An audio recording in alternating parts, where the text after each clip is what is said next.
Now is the time. Forever? Tangent. Hold. Halt. Hashtag always MGM. You are approaching the unloading area. Calm down. AK haters. But what if it could? Behold the majesty of the Sistine Ceiling. For the kids. A salute to all theme parks, but mostly Walt Disney World. Ha! What a cute ending. Aloha and Don't DIllo it. This is Theme Park Thursday with DIllo's Diz. She is Jen. Hello. And I am Frank, and we are here at DIllosDizResort.com. That, of course, is our Patreon with memberships beginning as low as $1 per month. That $1 gets you into that one channel Discord, but you can continue to go to DIllosDizResort.com should you so choose.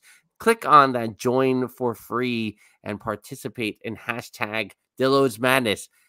The brackets have not been released yet, everyone, and nor will they be by the time this recording drops on Thursday morning. So there's still time. Join for free as we share with you 32 of our favorite Disney stories spanning 4 decades. Did I have all of that correct? I think so. How many more stories do we have left to record? I believe we have 8 stories. All right, that's not bad. I still have another 8 to edit down.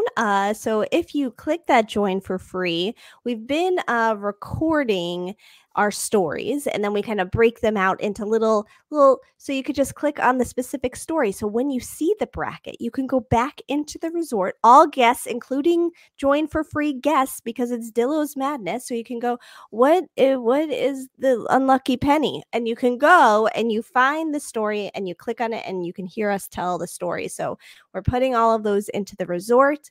And this way everyone has the refresher of when they're doing their brackets. If they're down to a 50-50 scenario and they want to hear the stories again and really try to make a decision, they can do all of that. So that's all happening at DillosDizResort.com, which is also where we will be sharing information regarding our meetup in Walt Disney World this September. The chat is hopping with a discussion here at the resort as the guests discuss and catch up. I think everyone is secretly looping in Nate Hardy on all the information, but it will be circling around September 13th there, Friday the 13th. In and around that date, that weekend. We don't know how much before, we don't know how much after, because it's Jen and I, and we haven't reserved anything yet. Obviously. But there is that 3-day, 3-park ticket deal that is happening around that time. We figure that will factor into the equation, as well as a not-so-scary Halloween party.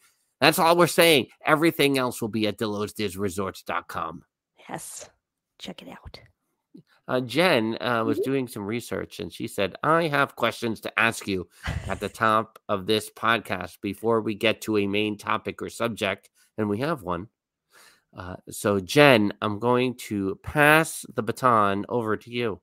Sure. So, I'm on the TikTok a lot for the time being, for as long as it will allow me to be there.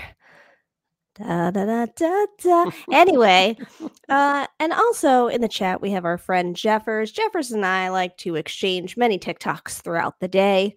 And he had sent me one, and, it was a Disney choice. It was a Disney choice question. I don't like the choices. I don't like to make lists. I don't like to narrow it down. I don't like to say what my top things are. It's very overwhelming for me. So I thought, because from that one, then I saw another one, then another, so they're all coming together on my algorithm. And I thought, oh, maybe we should open the show with some of these and we can see what you think. Maybe I'll say an answer. I'm not 100% yet, but we'll start with you to see your thoughts. Could we just stitch the TikTok with our answer? Sure. But, we're doing it here instead. This is what we do. We carry things over across all the mediums. That's right. Crossing streams like in Ghostbusters. Anyway, so the first that's the thing with Ghostbusters. It's a joke. I know. Ghostbusters. I know. Are you going to see Ghostbusters Frozen Empire? No. Probably not. Anywho. All right. So the first question is, I'll do this one. Here's the first one. You can only choose 2 from this list. You can only have 2 of them. Here's the list. Number 1, a Club 33 membership. Number 2, no wait for any ride, just ever. Number 3, 10 VIP tours. Number 4, 3 years free at a value resort. Number 5, 1 year of free dining. Number 6, 1 week stay at an overwater bungalow at the Polynesian. Number 7, 2 night stay in the Cinderella Royal Suite. Number 8, Genie Plus for life. What do we know about that? I can almost say that we're probably both going to eliminate this. But anyway, number 9, an 8-night Disney cruise in I can't read this because of how I copied it. In the Royal Concierge Suite, maybe some sort of suite. And number 10, what is it? 1 hour alone at any park. So from that list of 10, you can only choose 2. If you need me to tell you one of them again or to clarify, you let me know. No, Lewis is in the resort here and just adamantly being like, why are we even talking after no wait for rides? Like, it should be over after that. We are talking, you got to pick 2 from this list, right? Right. Yes.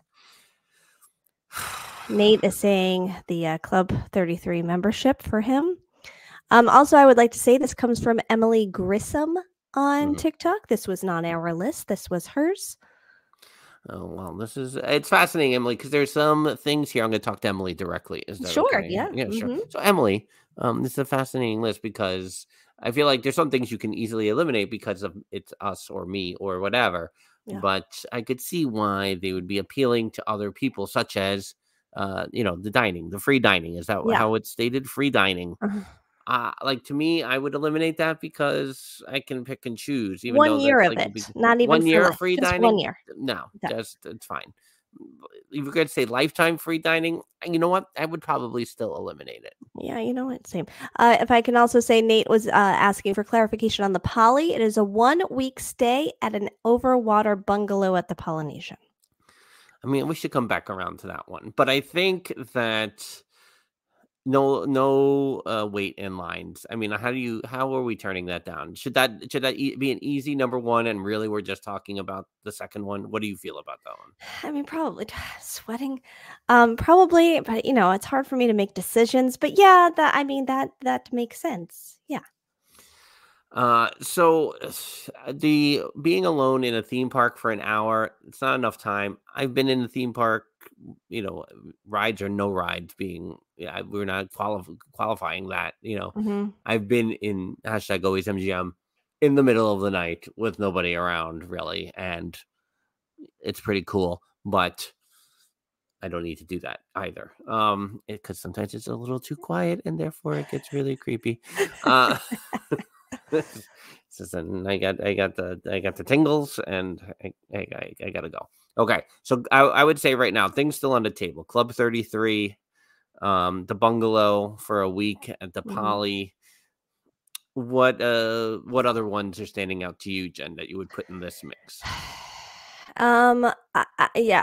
Those 2 for sure. The Disney cruise and the Royal Suite is interesting only because I'm never going to do that. That's something I'm just personally never going to purchase. Right. And so that would be something that would need to be given to me for free.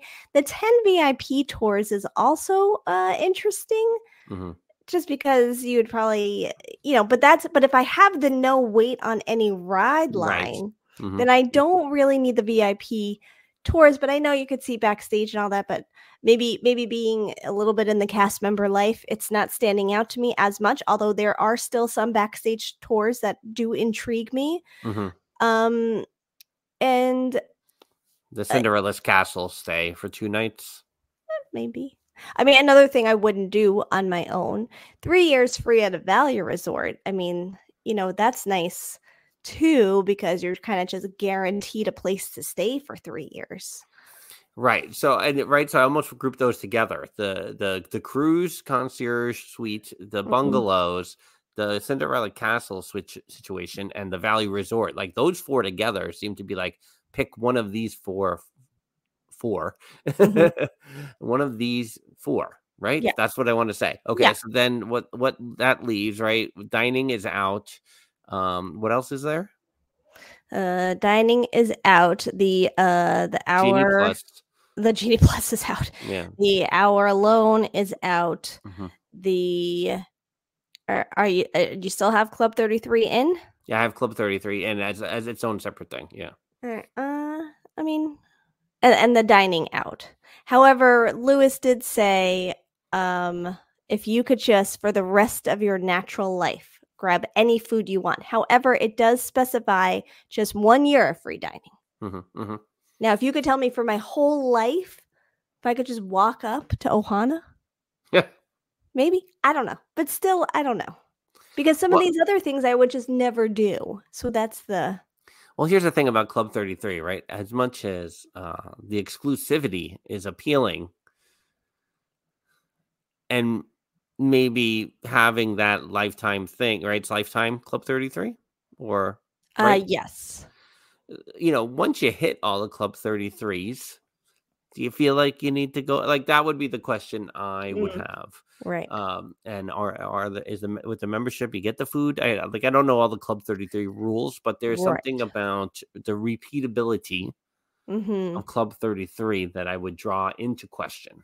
Right. Because I at the start of this, I was like, oh well, it's Club 33, but then I thought about it and I was like, I don't know. Jen, of those four that we mentioned, the cruise concierge, the Cinderella Castle room, the bungalow, and the Value Resorts, is there one of those four? I'm not telling you to pick your second one here. Out of those four, what would you pick?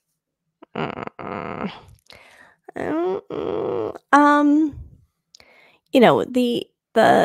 Poly bungalow. It's like, yes, I want to stay there. Yes, I love the Polynesian. Yes, all the things. But also it is new, and it's a new addition to the Polynesian, and you know how we feel about that. But yes, obviously I want to stay there. But I think maybe I could possibly eliminate that as I whittle it down.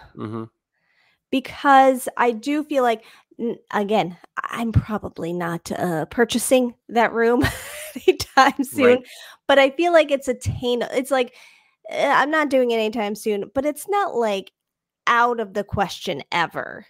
Whereas I feel like the Cinderella Royal Suite and then the Disney Cruise Suite are kind of out of the question because those are just two pretty insane things. So I kind of feel like that I would bring it down to those two as my 50-50.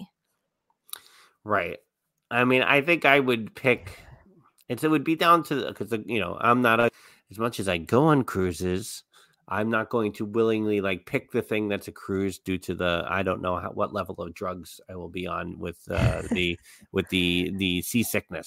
That's seasickness medication. Yeah, He's talking about seasickness medication.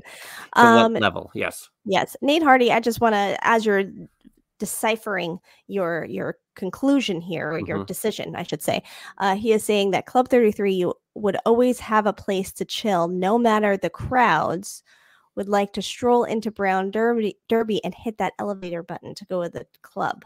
So it's just like, you have this little escape whenever you want it. Right. That's interesting. I mean, I was up in the Catwalk bar many, many years ago. I don't know how they've fashioned it since then to be a little more exclusive. If it looks like the Catwalk bar from back then, I don't know. You don't get the food at Club 33. You still have to pay for the food? I guess that's what Val's saying. So. I mean, come on. So, I mean, I looking at the Pop Century prices recently, 3 years and a Value Resort, it's like, okay, I can, if I just buy an AP, and I don't have to wait in the lines, and I can, so the next 3 years of life at Disney are awesome.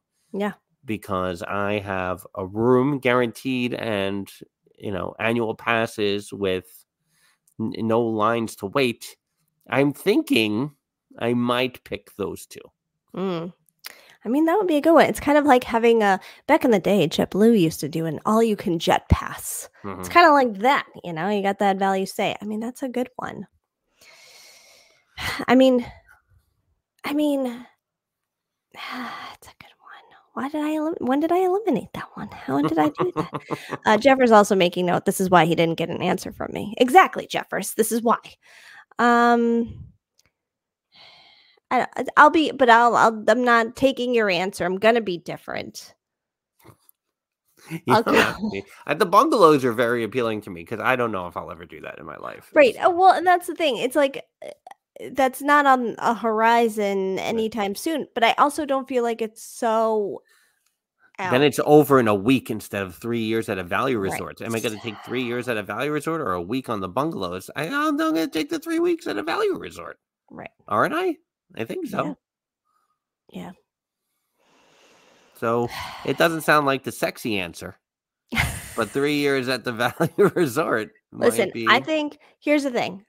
My go-to and my sensible choices would be the no wait for any ride line and the 3 years at a value resort. However, for the purpose of this podcast, I'm going to say no wait for any ride line because Club 33, no wait, and the those two, she doesn't have a end date to. Right. So I'll go no wait for any line ever, and then I'll also throw in the 8 nights on the Disney cruise in the suite, just for fun. I'm right. I'll do those two because you do not have the seasickness.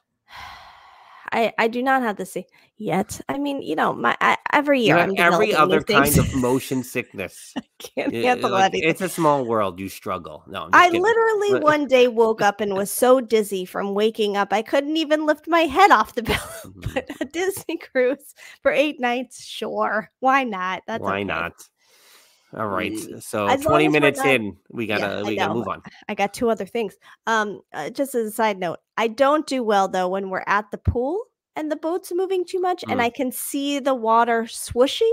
Then my head gets a little like, ooh, don't look at that. Don't look away. That's not doing that for any reason. Yeah, it's like, oh, now you're telling me too much here with this water motion. Val, I will happily go to Club 33 with you anytime. And Jeffers, I can't remember which you picked. If you would like to scroll back to our chat and drop it in this chat, then but I don't remember. Okay. Second question. Okay. And in fairness, I sent this one to him and I was like, I immediately had an answer, but then I was like, well, but it depends. And okay. So 3 nights at the Grand Floridian or 7 nights at Pop.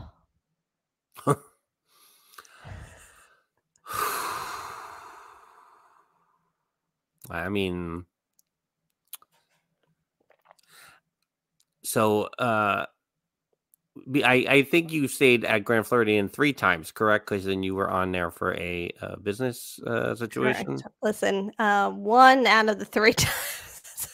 Okay, experience. So I really like walking around the Grand Floridian. Like I love the lobby, love the lounge, love the restaurants, love the vibe, like not the vibe per se, but I love the optics, the visuals, as it were. And the last time I stayed in the room, it was cool many, many years ago. In the mid-2000s. Same night as the gingerbread house story. Yeah, curious.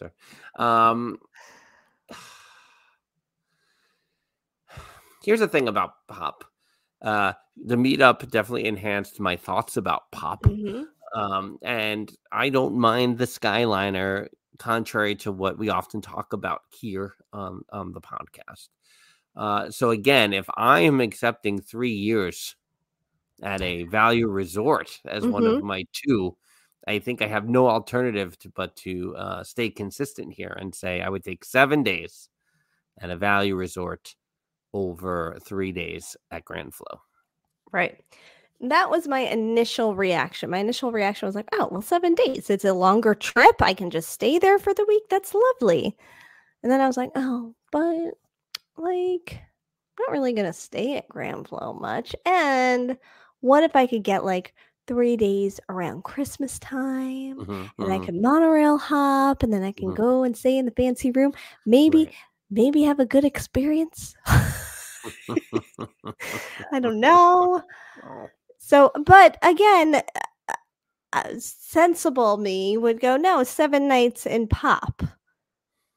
But yeah, it did trip me up, where then I laughed at myself that was tripping me up, because I was like, yeah, 7 nights in Pop. Well, maybe I should think about this one. I mean, yeah, if you're picking Christmas time, I mean, that would make me think longer, but in the end, yes, as Lewis is saying here in the chat, longer stay is better than a nicer room. Right. Yes, exactly. All right. So the last, and that came from Hello, It's Me at Disney. Oh. So that was Hello, It's Me at Disney. I like that one. Hello, it's me at Disney. Hello, It's Me at Disney. All right. So the last one here, I'm going to give you 1, 2, 3, 4 things, 4 options, 4 different times, but they're different options, and you have to choose one from each. What? Okay. I'll just start with the first one. Choose one of these: Space Mountain, People Mover, oh man, Buzz Lightyear, or Tron. All right, so I like the 50-50. Please reach us. Sure. Which two would you like to break it down to? Space Mountain or the People Mover?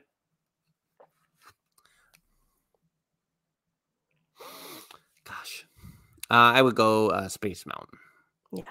I mean, I predicted that for you. I would obviously go People Mover. Obviously. That's an This comes from Authentically Kara. Authentically Kara on TikTok. Hello, all right. Kara. The next one. Pick one of these: Pirates, Aladdin's Magic Carpet Ride. What is that ride called? I don't know, but the Magic Carpet Ride. The Tiki Room, or the Jungle Cruise. I totally blanked on what that was. I was like, what is the Jungle Cruise called? Yeah, this is a no-brainer. It's Pirates. Pretty easy. And we've discussed this too. And I think our friends over at the Monday Morning Monorail, were discussing this recently too, about, I think Steffers was the one who said the Jungle Cruise was never her thing per se. And I'm kind of in agreement with Steffers there. Yeah, nice. All right. Next one. I see everyone's putting their answers in the chat. Love it. All right. Choose one of the following: Ariel's Grotto Voyage of the Little Mermaid ride in Magic Kingdom. I'm giving it all the names. Winnie the Pooh ride, Peter Pan's Flight, or Small World. Ooh. Peter Pan versus It's a Small World. Would you like to phone a friend? I'd like to call Papa DIllo in Small World. Yeah. And what does Papa DIllo do? Well. What's the wait times on them? Does it matter? Does it matter what the wait times are? Is it? Gosh. I would. This one I probably would flip flop the most on if we kept talking about it, but I would pick It's a Small World. I feel like I would go Peter Pan. You know what I hate? Speaking of TikTok, I really hate the lights on Peter Pan. Don't show me those videos, algorithm. Ruins a lot of things. Not many things have ruined that Disney experience. That ruins it a little bit for me, and I have to block it from my memory. I think I've told this story before. That when I first started in tours at Universal Studios, they took us into Confrontation. And they took us down into underneath the second scene or the third scene. So we were like on the street, so to speak, while the Roosevelt tram was going over our head. Yeah. And it was weird because it wasn't like the lights were on, but I see it in my brain as pretty bright. But it was still like, I don't want to be down here. I want to be up where it's dark and I can't see. And Kong is But like it was one of those, that's what that reminds me of whenever I see the Peter Pan video. Is like, that when you think you're flying and you're not that far from the ground, but also it doesn't look that great. Listen, but here's in fairness, seeing it and going, what? That's it? That's what we're doing that whole time? But then when I'm back on it, I'm like, no, I don't believe it. I don't think it's right there. I'm super high in the sky. I don't know what they're talking about. The magic is real. All right, last one. I already know what Val, who is in the chat, will say to this one. Number 1, Haunted Mansion. Number 2, Hall of Presidents. Number 3, R.I.P. Country Bear. Number 4, Thunder Mountain. Ooh. So listen, because I love our community here on the podcast, and I appreciate them opening my eyes even more to the glory of the Haunted Mansion over these last 6 years. I was a fan of the attraction because of its classicness, but this podcast has opened that up exponentially here. But to that, I will say Thunder Mountain all the way. Oh, wow. I really thought you were ending that with Haunted Mansion. But no. No. That's where you were going. Yes, I agree because I love the Haunted Mansion. The Presidents, and Country Bear, for some reason, we never had the nostalgia. Thunder Mountain at night. Come on. Oh, yeah. I mean, the best ever. Yeah, totally. Yeah, that concludes my this or that. By the way, good. That's some good questions right there. So briefly, because they've been testing the logs over. Are they not logs anymore? I don't know what they are over at Tiana's. On that attraction in years past, daytime or nighttime for that ride? Oh, I mean, there was something before it like really got super smelly. There's something to it going on during the day, during a hot August day, right? I mean, like that was nice.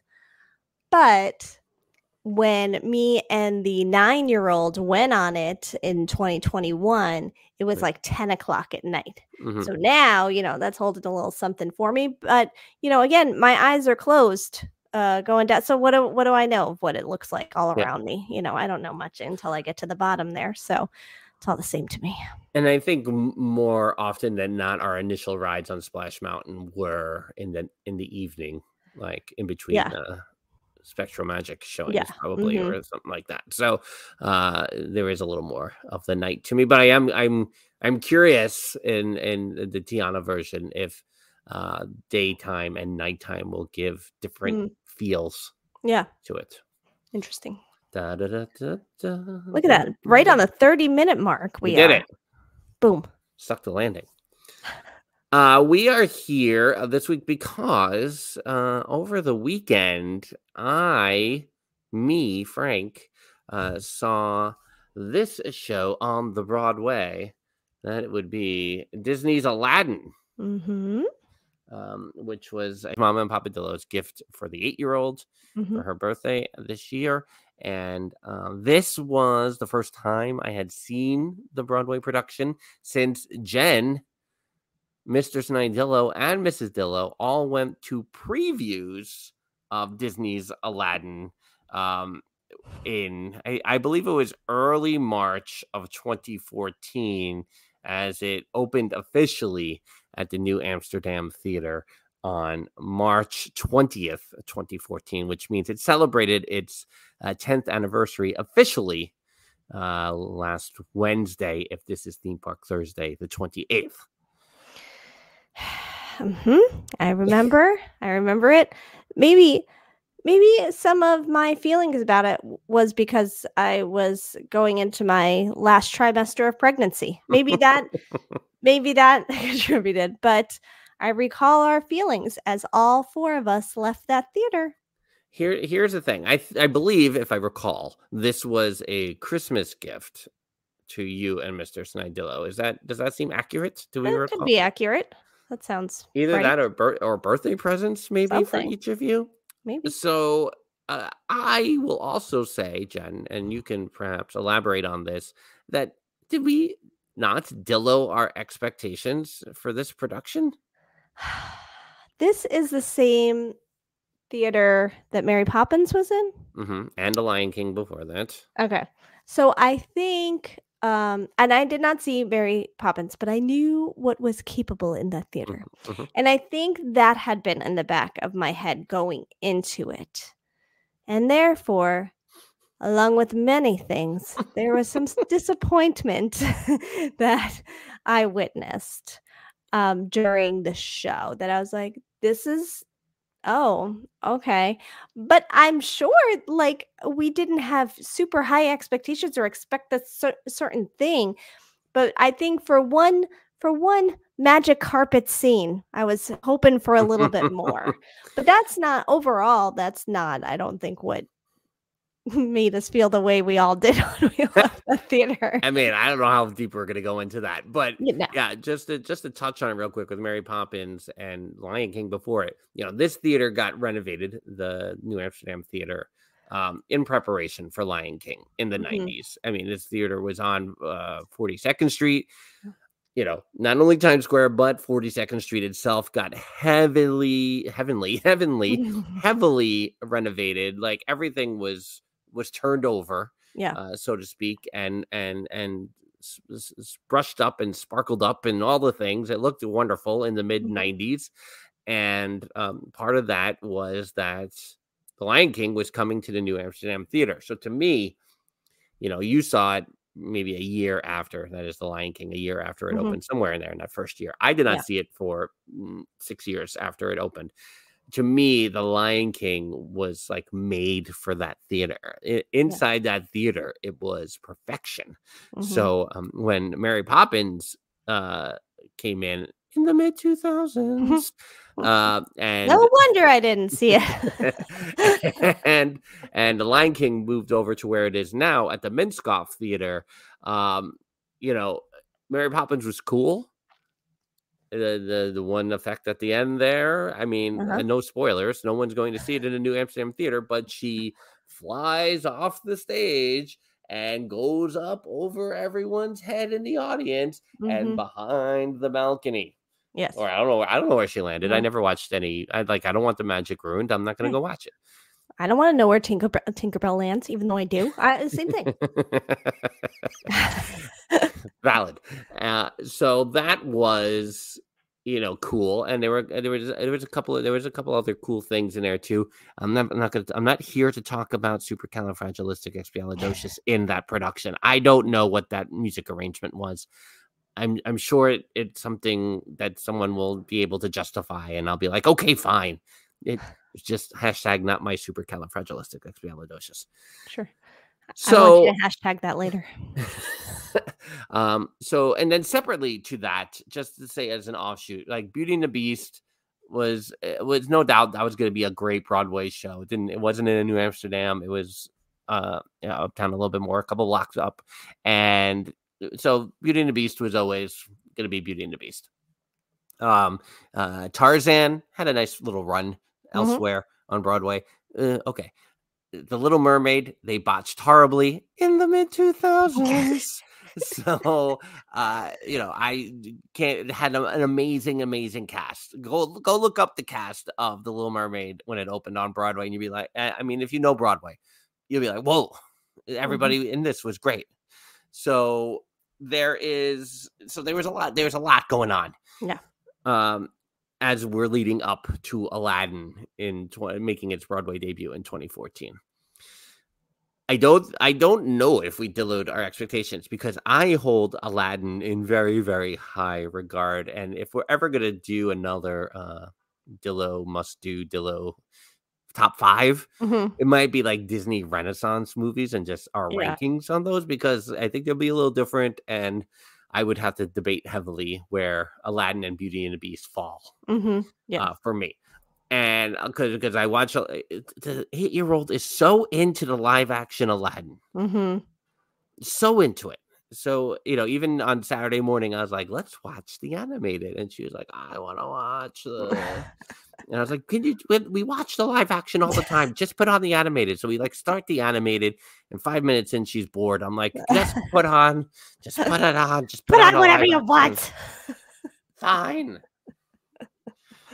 So, and Aladdin's World Caravan and #AlwaysMGM, Mhm. it was such a great parade. It was like perfect for the park at the time in that moment.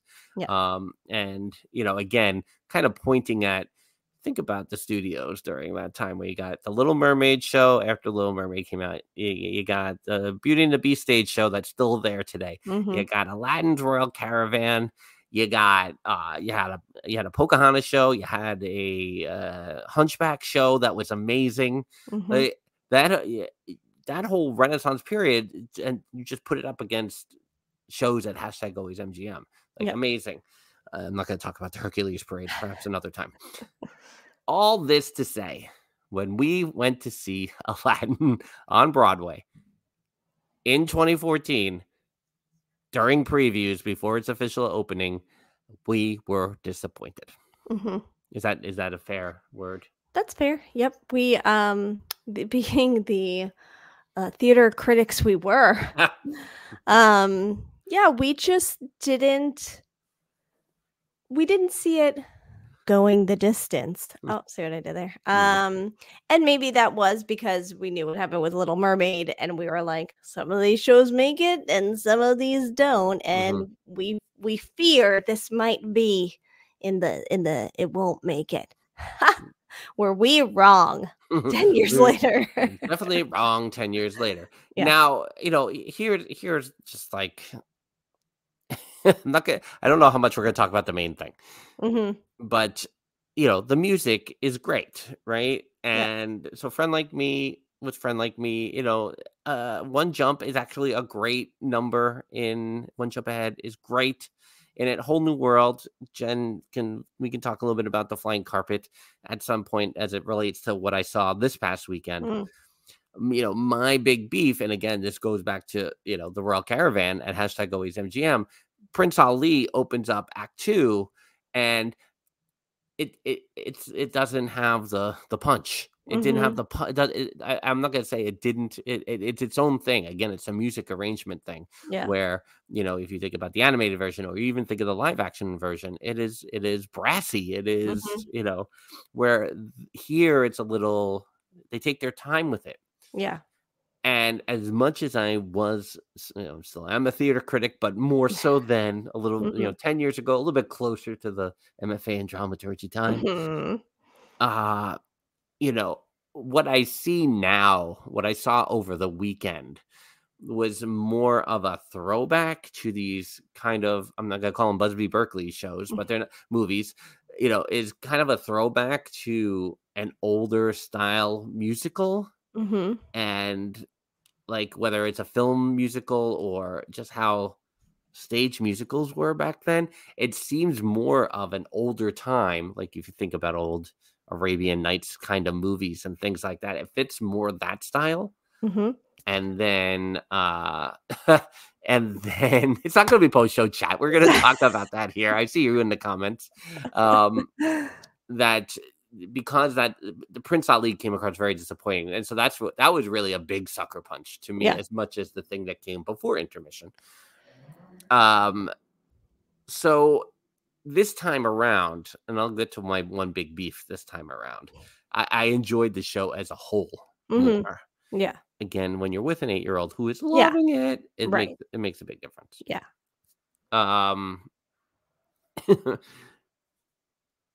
Jen, should we talk about, because we saw a musical version of Aladdin on a Disney Fantasy 2 years ago. Mhm. I remember saying it out loud. You might not remember it, but to me, when I was talking about that style, I think how I worded it 10 years ago, which was probably a little more harsh, was it felt like a cruise ship production at times. Mm. Mhm. Not fair. Sorry, Lexi. I know you're in the chat Right. as a cruise ship performer here. But I didn't feel like it was a Broadway show. I felt like it Uh-huh. was a high-end entertainment on a cruise ship. Right. And that there within was my issue. And I don't know how much they were working out the things they needed to work out during previews. Yeah. Oh, for sure. Which brings us then to what came of this production leading up to the Tony time that June was that, and really the launch of a career, really. Oh, yeah. For James Monroe Englehart Mm-hmm. as the genie. Yep. You know, we see him. I mean, you see him in everything here and there. Won the Tony. Yeah. That night. Awkward pause. Like I, you know, and again, I'm gonna chalk it up to maybe things weren't fine tuned yet. Mm-hmm. Maybe there was an illness involved. Right. I'll give any reason. Yeah. I think, but the energy was lacking. Yes. That particular evening, I will say.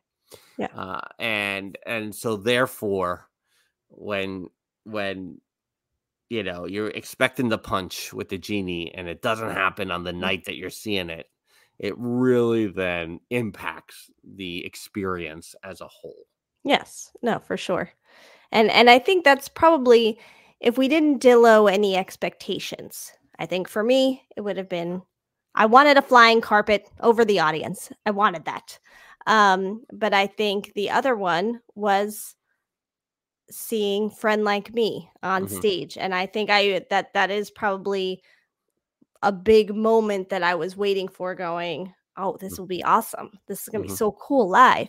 And so we were, but it was previews, like, you know, and so much happens during previews and so many changes are made and they're working out all the little things and timing issues and everything. So, you know, and you never know what was happening in anyone's particular day leading up to that. You don't know what was happening behind the scenes of the whole cast, you know, whatever it was.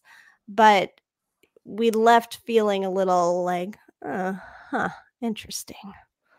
Yeah. And I mean, Val is in the chat saying this, and, you know, that every time you saw a bit of his performance, that looked amazing. And it was getting rave reviews everywhere. People who, I mean, the audience that night loved the show as a whole.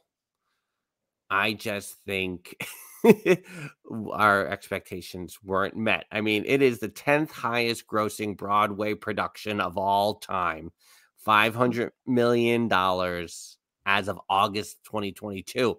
So they had two more years on top of that. 14 million people have seen this show.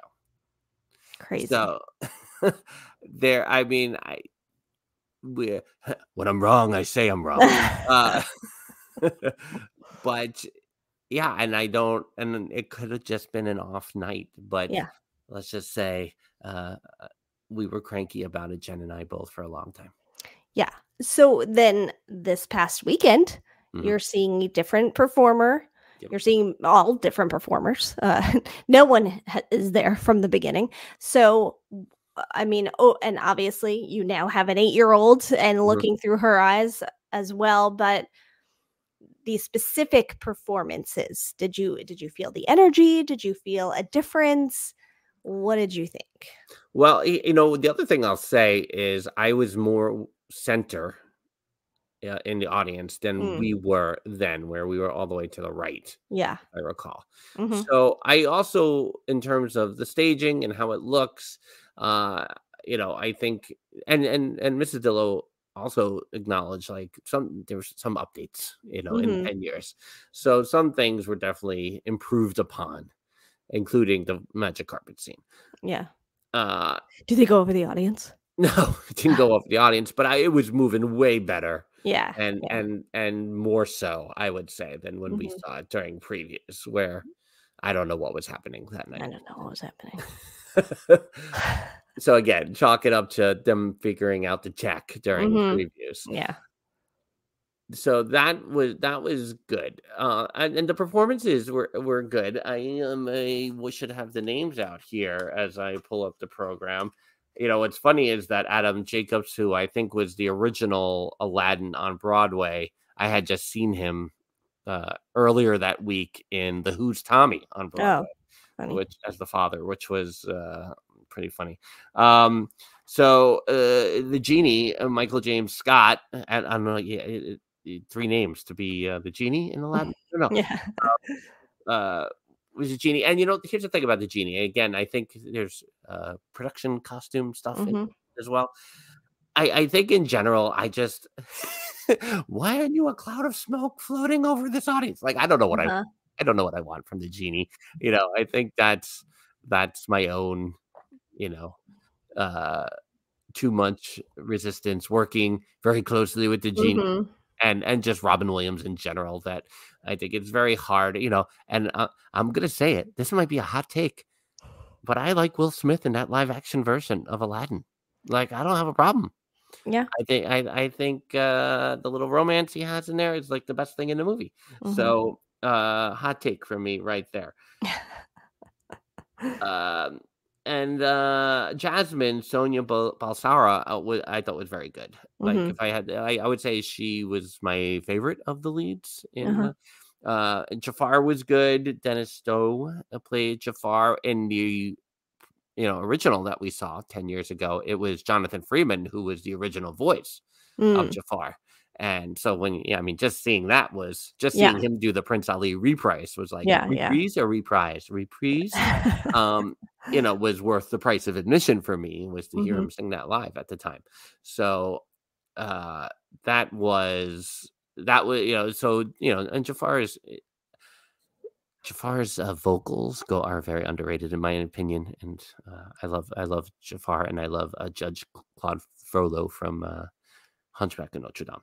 Anyway, I digress. So that is of the performances, that I really enjoyed, and Iago is great. If you don't know, Iago is played by a live actor, he who just parrots Jafar. Basically he's not an actual parrot, he's a sidekick in traditional sense. No Raja, no Abu in this production, and which is a choice, I think, and I don't know if it's the best choice, but as I get to the last parts, but I feel like their presence is you miss their presence in the world of Disney's Aladdin. Which takes me to Abu and who the replacements are for Abu. Aladdin has three friends in this production. Omar, Kasim, and Babkak, I guess, are the three. I hope I got that right. These three characters are in place of Abu, basically. They're Aladdin's best friends. They, I think their musical numbers and their style of comedy are very much, again, kind of leaning into that old style movie, old Arabian Nights kind of film or musical number, are in that Marx Brothers, Three Stooges, comedy trio kind of way. And it just, to me, it doesn't work. I want Abu. I don't know if I want Abu. I just want one sidekick. Like, I don't know what it was. It doesn't work as the three for me personally. And I think and they're needed as a plot device later, kind of to forward some of the the high stakes involved in the show. I don't know. It's and I think what's also hard is that I think characters are also used so that scenes can change and people can change in and out of costumes. So you also need that sometimes, and I understand that. But that is what stood out to me this time. I think as a production as a whole, I was much better with my enjoyment level compared to 10 years ago. But that is the one part I was like, ooh, I wish this could be something else. I don't know what, but yeah, I remember us being very thrown off by it the first time, being like, what's happening? Why is this? Why this? Yeah.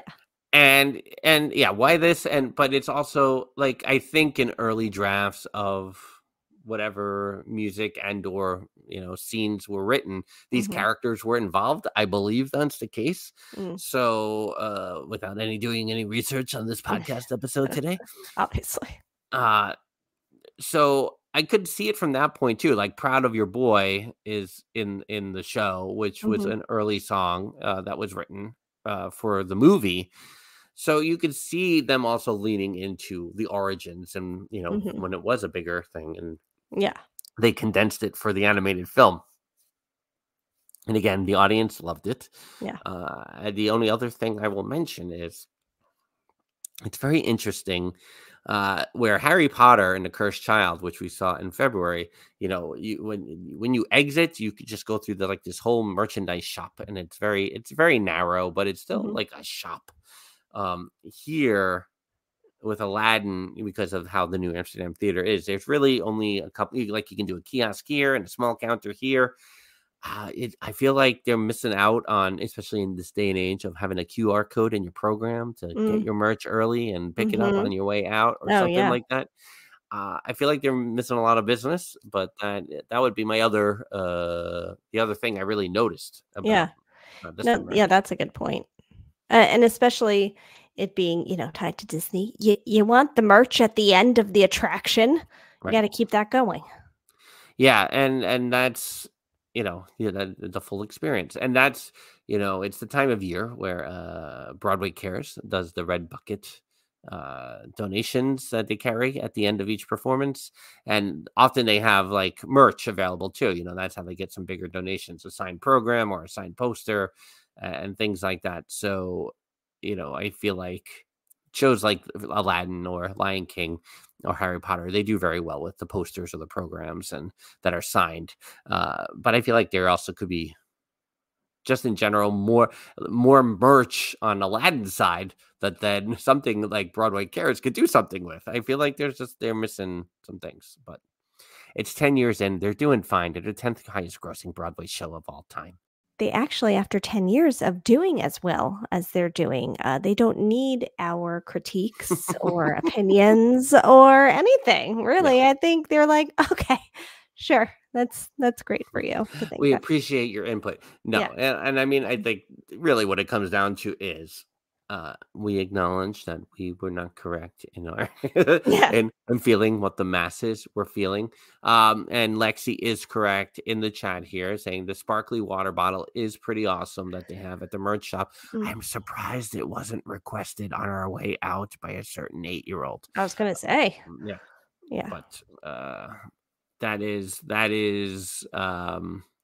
my time at Disney's Aladdin, and looking forward to the 8-year-old has seen many Broadway shows already at our young age.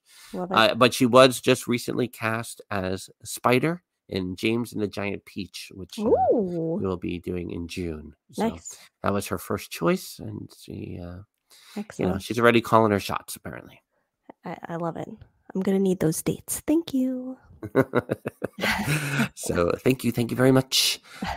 So that will wrap things up here on Theme Park Thursday with DIllo's Diz. Of course, as we mentioned, I know some people earlier here at DIllosDizResort.com in the chat talking about DIllo's Madness, and will we have the brackets by the time this is by the actual March Madness being over? And to say the NCAA tournament ends the first weekend of April, like April 8th, I think it's over. It's okay, everybody. Even March Madness isn't March Madness and hasn't been for years. It goes into April. We're all going to be fine. Everybody calm down. Speaking of, listen, I was about to tweet today, or X, I don't know what you call it. I was about to tweet today to be like, Twitter is twittering today. And I was going to do a copy of just a picture of the everybody calm down shirt, but I didn't. I refrained. But before we go, Lexi did request you speaking about the decorum of guests at panel discussions, at conventions. Do you want to, before we go, before we end things here, do you want to just speak maybe about our experience at 90s Con, and maybe provide some information for future attendees at panel discussions, at conventions. Thank you for stirring the pot. I did have this on my list for any kind of post chats we were doing, but Here we are. sure, I can do it now. If you missed our recap on 90s Con 2024, please check out the episode that's probably previous to this one on your feed there in the audio. It's also on our YouTube page, video and audio available. We have it everywhere for your listening pleasure. But the thing I forgot to rant about. Okay, so they have them at all the conventions, but I am only familiar with 90s Con. I haven't been to all the conventions, but I'm sure this happens even more so at the, the crazy ones with all the Marvel people. Who knows? When there are panel discussions happening, and let's say you have the cast of Boy Meets World on stage, Full House, whoever is on stage, Dawson, whoever is on stage, we're all there to hear what they have to say. We're all there to hear the question from the moderator and the answer, the question from the audience and the answer. We want to hear their little tangents. We want to hear their stories. We're all here to fangirl and fanboy out at everything happening. What we don't need is social media coming to social media coming to life. And what I mean by that is what we're seeing is actually happening in real time. It's not a post that needs your comments immediately. It's not a discussion in a Facebook group. It's not that. If someone says, oh, when we used to do this when we were on set, here's what I don't need to hear. Oh my God, that's so funny. Did you hear what he said? Yeah, no, how funny would that be to see? I don't need to hear that. I don't need to hear it. Take that outside afterwards. Did you hear something? A fun fact you never knew about your favorite actor? Great. Discuss it after the panel. You don't need to be talking during the panel. I don't need the murmurs. I don't need to hear full-on conversations. I don't need to hear what you're doing next. I need to hear what's happening on stage. Also, how disrespectful are you all being? People are here giving us their time and talking and telling us fun stories that we all want to hear. Why are you in here if you're just going to be talking the whole time?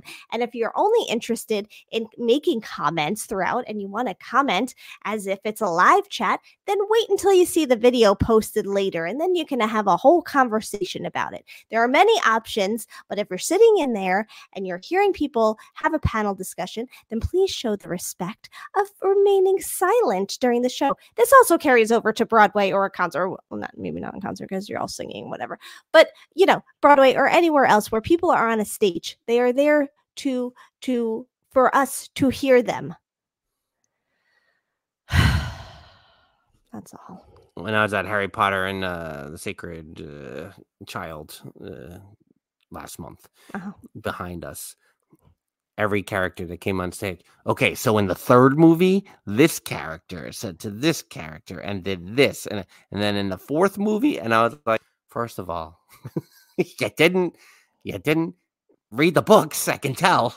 Second of all, you're wrong. You don't even know which movie you're talking about. But it was a whole, let's review all 8 movies of Harry Potter while we're watching the worst. The show. Do the research before you see the Harry Potter show that takes place after the events of all of Harry Potter. The worst. When we saw, now I'm all ranty in my head about 90s Con.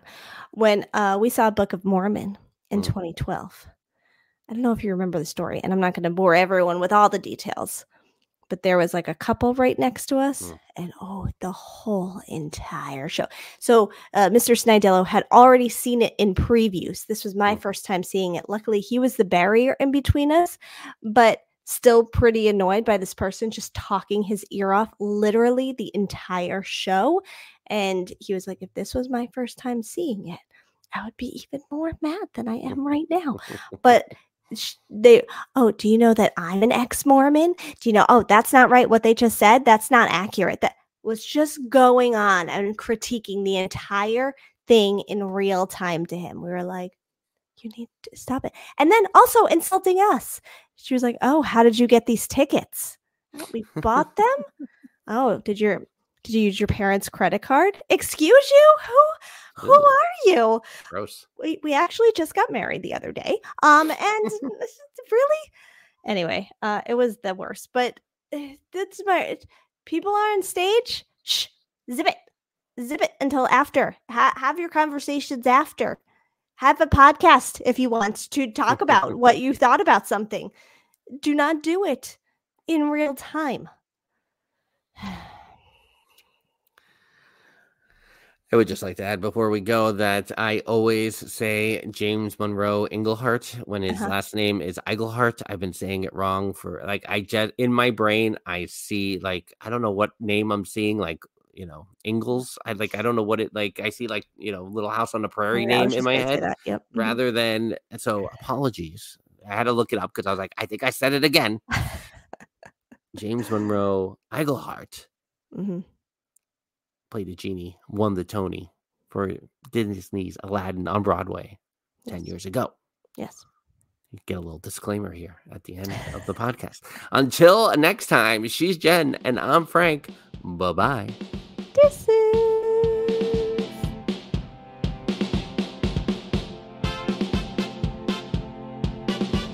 The Dillo's Diz podcast is hosted by Frank Cardillo and Jen Cardillo-Snyder. Music produced by Matt Harvey. Logos and video production courtesy of DIllo Studios. Dillo's Diz Resort is our Patreon with tiers starting as low as $1 per month. You can visit DillosDizResort.com to learn more. Follow us on TikTok, Instagram, X Twitter, and Facebook at Dillo's Diz. Check us out on YouTube by visiting youtube.com/DillosDiz. Don't forget to like and subscribe while you're there. We also have merch available on TeePublic and Etsy. For all this and more, visit our one-stop shop, DillosDiz.com.